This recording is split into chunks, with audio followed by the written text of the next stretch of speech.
Hey friends, Lisa Marie Robinson here, your host of Cash and Sass. Over the next few weeks, I'm switching things up and sharing something special with you. I've had the privilege of being invited onto some incredible podcasts and shows to share my take on money, mindset, and building wealth with confidence. Why? Because people are hungry for these conversations, and I'm honored to be a guest expert they call on. So think of this as your all access pass. You'll get to hear me in the hot seat answering questions, dropping gems, and keeping it real.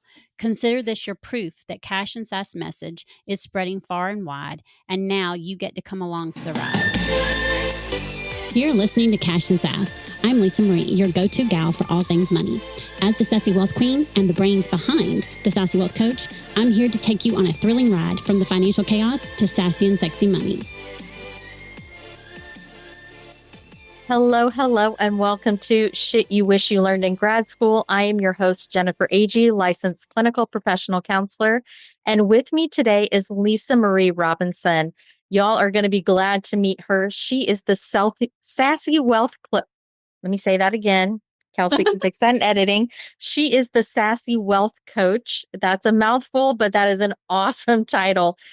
Lisa Marie has been working in accounting for more than 20 years, and she is very passionate about helping women entrepreneurs manage their money with confidence so they feel empowered. So thank you for being on today. I'm really looking forward to our conversation. Thank you for having me. Absolutely. So, what got you started working with female entrepreneurs? What's your origin story? Yeah, right. That's part of my story.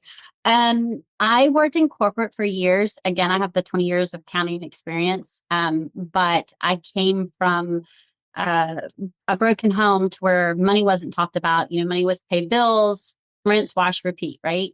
And then all the money stories and money talk that I was around, it kind of led into my adult life. And I was working 60 hours a week, barely making it, had tension headaches, migraines, you name it. And then I always dreamed of having my own business. I never thought that it would evolve into where it's at, but I absolutely love it. But what led me here was I was let go, and I decided I did not want to go back and look for another job. And in the process of me starting my business, I was like, okay, the way money is being managed isn't going to work, because it was feast or famine. I was on food stamps. I was barely making it. I had 2 kids. They needed me at home. I didn't know all the reasons at the time, but I was needed at home. And so I dug into money stories and money mindsets and how that triggers how we manage our money. And I was like, okay, these cookie cutter budget sheets just don't work. I got to find something that does. And that's where all-inclusive budget was created. And when I saw that it could be created to where it included all the things that we don't think about, but need to be thinking about, it evolved from there. I started working with women entrepreneurs, and then I swear just one day it happened, but I started working with therapists. And I feel like it did a complete 180, because even as I said in my promo video, I'm very passionate about working with women therapists, because we're not talked about. Money's not talked about. We're not taught to talk about money, how to manage our money. We're not taught that our money stories and what we're around affects our money, and in turn affects how we manage the money. And when we don't have that empowerment, it stops us from helping more people and doing more things. And my daughter, it's part of my story. My daughter is autistic and has ADHD, but she also has major depressive disorder and generalized anxiety disorder. And so I know firsthand the importance of the work that therapists do. And it's become my mission to help all of y'all as much as possible, because if I'm able to help y'all with managing the money and not having that scarcity mindset, then you're able to help more people. But that's where it came from. It came from having that scarcity mindset, right? Having that trauma and doing something about it, being able to change it for the better, and then being able to show other people that it can be done.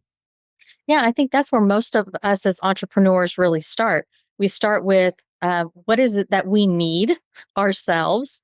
And then we create it because we see the opportunities and those things being created.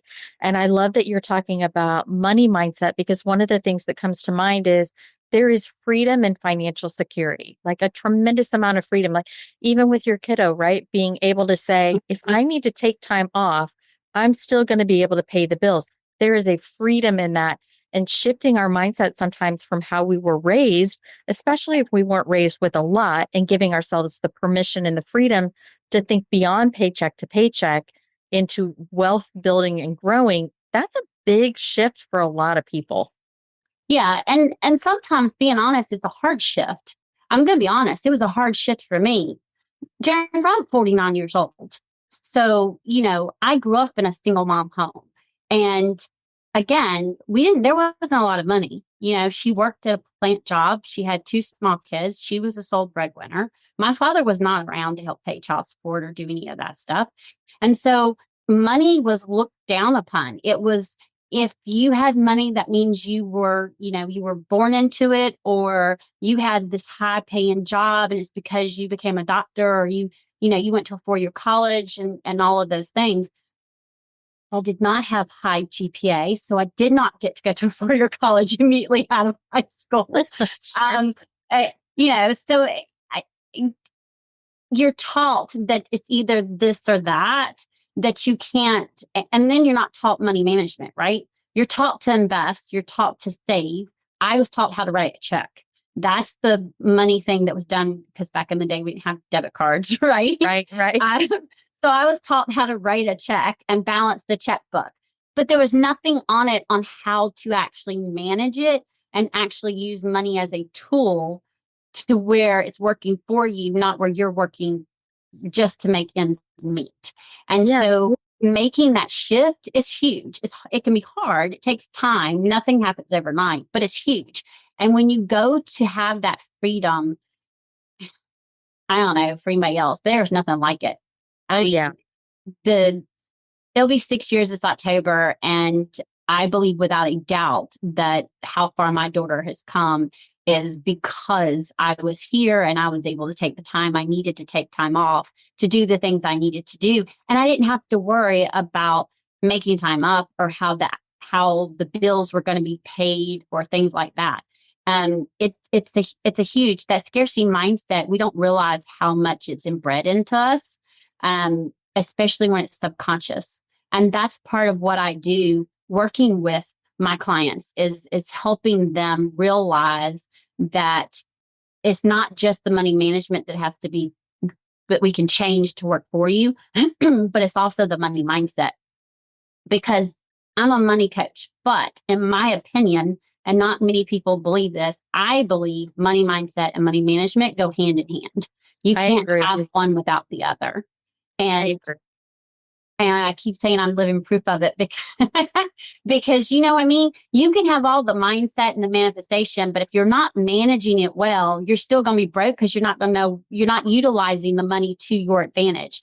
And then you have the managing all you want. But if you have that block and you have that bad money mindset and you have that scarcity mindset, then you're not letting the money in because you're going to be afraid to raise your rates, or you're going to be afraid to take, or afraid to let go of the lower paying insurance company. Those things are all in with that money story and money mindset.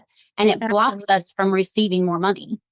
Yeah. And it goes back to that idea, that concept of, if you don't tell your money where to go, it's just going to go, and it won't go where you want it to go, right? We've all had that experience of, you finally get your big girl job, right? And you're making real money now, right? And you think, oh my word, when I hit this level, life is going to be peaches and cream, right? It's going to be amazing. And what you find is you quickly adjust to the lifestyle of whatever your income earning potential is for that year or whatever. And you're like, well, where did all this money go? I thought I was going to have all my, invested in my Roth this year and do this and do that.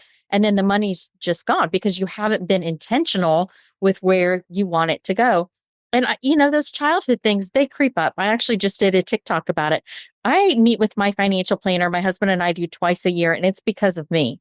I need that. because when I was very little, like in my really formative years, my dad had died and my mother was a single mother, and we did not have a lot. She was also on assistance. Like, it was not a great situation. And somehow in me that stuck, even though I had years of security after that, right? She remarried into, my stepfather was wonderful. He was a good provider for our family and all that stuff. But those early things really stuck. And twice a year, I need to see the numbers to be reminded that I am not going to eat cat food when I'm old. Even though I am very successful in my business and all of that, my system just needs that calm. And I think knowing yourself and knowing your story helps you also know what you need in order to offer it the security to take the risks of growth. Right. Well, and you say you could talk to your financial planner, meet with them and see the numbers, which is really smart, twice a year. And I look at my numbers once a week. But that's my overall, that's my bank numbers. That's my budgeting numbers. You know what I mean? That's not my investing. My investing, is twice a year I look at it. But my overall business, personal budgeting, those numbers, and the reason why I say this is, and then the budget, I look at it. I look at it to make sure there's no extra stuff, but like I tweak it every month because if there's more money coming in, again, if you're not intentional of where you want it to go, then it's just going to disappear because you're not being intentional. So like if there's going to be extra money next month or there's more income coming in, then okay, this is where I want it to go. Or I want this much money to go into this account for this. So being intentional helps. And then me being able to see the money in the accounts. There are times where the things will trigger, the past and you think, oh shit, I'm going backwards, right? Mm-hmm. Kind of like you were saying that you're not going to eat cat food when you're old. Looking at those accounts and then reminds me of where I'm at now and reminds me that I'm not there anymore. Mm-hmm. Do you know what I mean? And so I tell people, it's like, look, as if looking at your numbers help. I don't mean looking at it and stressing over how much is in your bank account. I mean looking at it and saying, okay, you know what? I'm okay. Because I remember working and it'd be right before payday and I'd go in the negative. Like not going in the negative and just having zero was just right if it was right before payday. I did good. I would be in the negative every single time. Now, if I get below $100, I got to put money in there because it's too close of a thing. But it's a different mindset on it's a mindset of, you know what, this is where I'm at, and we're going to make sure I don't get any closer to where I was before. Does that make sense? That does. And I think the longer too that you are in this business, especially private practice is tricky because a lot of us own our own businesses. So you know that like if you take a week off for vacation, the money you're not earning that week, right? But you just learn to trust the flow.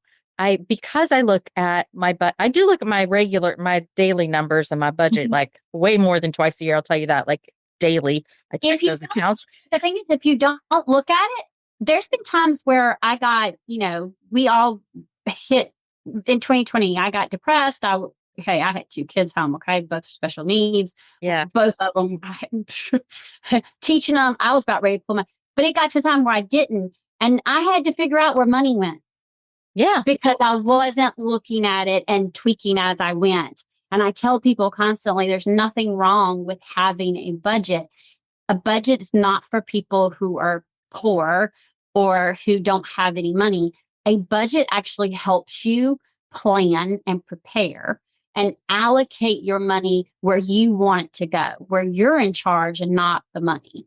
So where do you recommend for those that are listening? And I know a lot of people that are listening are at varying levels of new to the field, been in the field 20 years, but that does not necessarily equal a better relationship with money. So where do you recommend that people start? Like, let's say a new client comes to you and says, all right, I need to get my house in order, right? I need to get my financial house in order. What are some of the things that you do to start working with them? One of the things I have a new client who's coming on. And she's been in business a little bit, but even if they're even if you're sole practice, group practice, been in business a year, been in business 6 months or 10 years, the first thing I'm going to ask you is how many bank accounts do you have? And people laugh at me when I ask that, but there's a reason.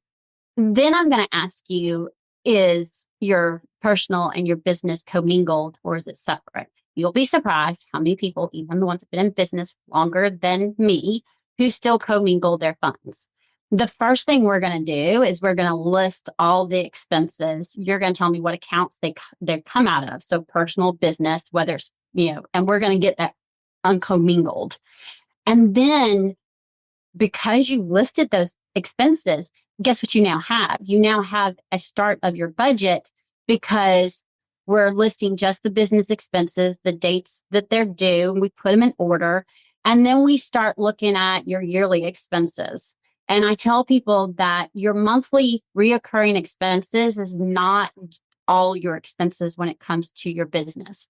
You need to think about your yearly stuff, like your licenses, your malpractice, your website hosting, the things that we don't think about. I mean, like some of y'all's licenses, y'all pay every 2 years. Okay, how often do you think about your license except when you get the bill in the mail and it tells you it's due, right? Right. How often do you think about the malpractice except when it's due yearly? So what I do is I have them list all those out and the amounts. And then they'll go, well, malpractice varies though. That's okay. Watch what I do. I round it up higher, a couple $100, because again, if you're still hiring, it's going to go up. And then we divide by 12. So we add all that stuff. We divide each of those by 12 and add that up. And it gives you an amount that should be included on your monthly budget for your yearly expenses. Yeah. So you It's have always then you open a yearly savings, open a savings account, call it yearly savings. Name it. I'm telling you, it tricks your brain. When you see it's for yearly savings, you won't touch it. And that's the amount of money that goes into that account. So when those expenses are due, you pull the money from that account, you put it in your other account, and you pay it. And it doesn't screw with your cash flow. Yeah. I think keeping those things separate is really helpful. And I'm a strategic business coach. You're a coach. I want anyone who's listening to know we do not judge you when you come in. Oh, no. We know that you are reaching out because you need help in an area, right? Right, There's right. zero judgment. You're not going to shock me with whatever you have done because we're looking at how do we move forward. So if someone is listening to this and feels intimidated to maybe reach out to Lisa Marie or reach out to me for a strategic business coaching, like you don't have to be worried that we're going to judge you because we're not. Actually, a part of the reason we know what we know is probably because we've made some of the mistakes that you might be making now, because it's shocking to me the number of therapists who don't know their numbers and don't factor in vacation time. They factor in, this is how much I need a week in order to pay X, Y, or Z. Not, okay, let's bank on 48 weeks out of the year. So 4 weeks is going to be off. So when I do my numbers about how much I want to earn a week, that's going to be based on 48, not 52. Little things like that. A lot of people, because nobody's talked to them about these things while they're growing up, they just don't know to think about it. So I want you to know, if you need help in this area, please get help. This is not one of those things where you're going to have to be in coaching forever about it.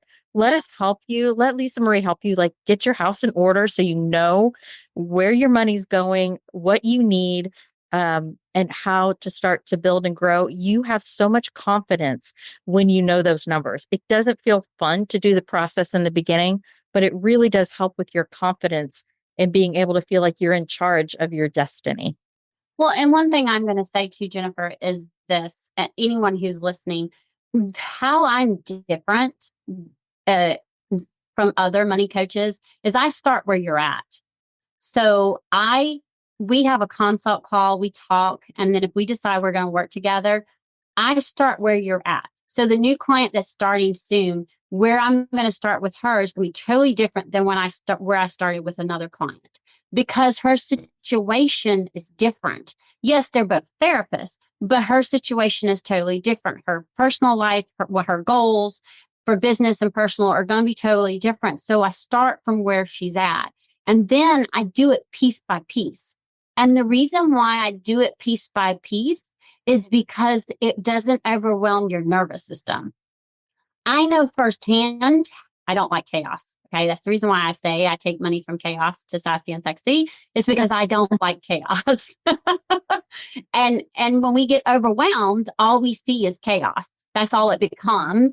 And when chaos and overwhelm happen, we bury our head in the sand and we run in the opposite direction, which we all know doesn't solve anything, but it makes us scared to actually do anything to change it. So if I start with you where you're at, and then we do piece by piece by piece, and we build upon it, what happens in 6 months to a year is amazing. It's a complete turnaround. You are now in control of your numbers. You know exactly where it's going. You know, people are like, one of them, I had a client who was barely making payroll. She wasn't paying herself consistently. And after 6 months, she's making payroll. And for the first time in the 2 years that we worked together, she had money put up for taxes, had her taxes filed early, not filed an extension, and had the money to pay them. And she was like, I would have never had that if we wouldn't have set the system that we set up for me. That's what I want. That I want you to feel empowered by your money so that you feel like you can actually have control and be able to grow your practice or your coaching business how you want to grow it. I love that. And again, as therapists, we already have buy-in of the fact that there are areas of growth in all of our lives, right, that we need help with. And so this is one more area. Do not hesitate. If you're not feeling confident and strong with your budgeting, with knowing where your money's going, how to build wealth, if you're not feeling confident and strong, reach out for help.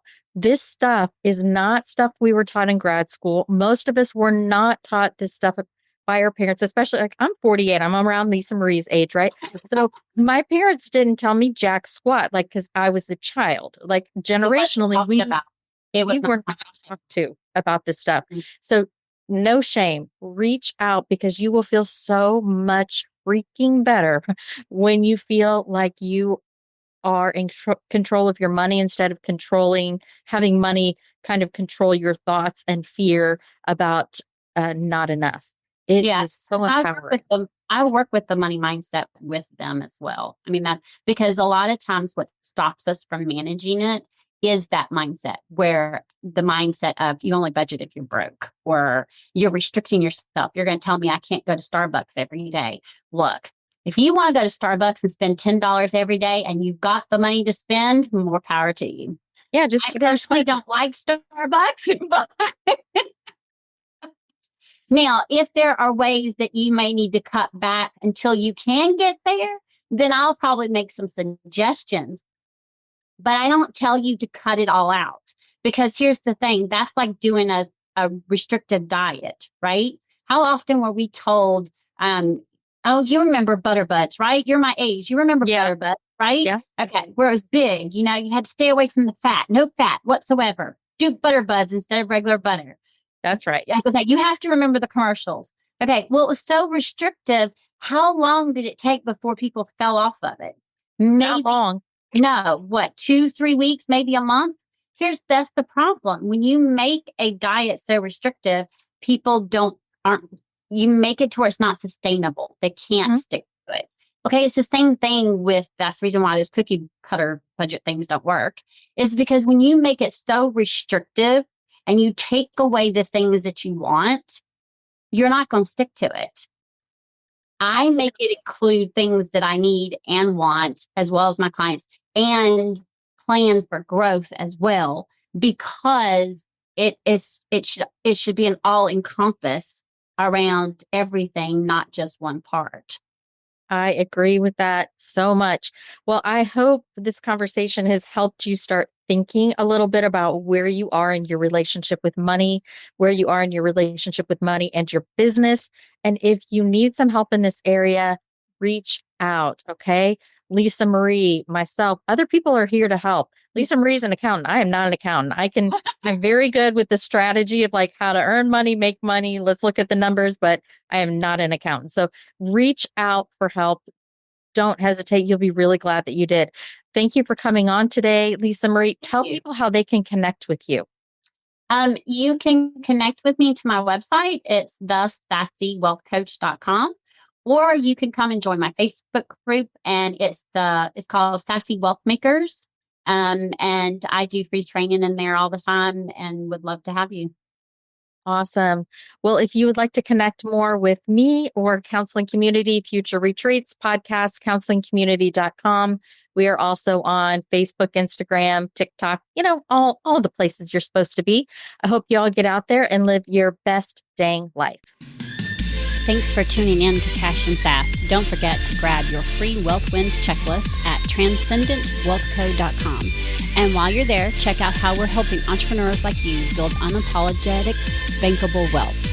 Make sure you're subscribed so you never miss a drop of this money magic, and leave a review to help us spread the wealth revolution. Remember, your money can be bold, sassy, and sexy. Until next time, keep cashing in with confidence.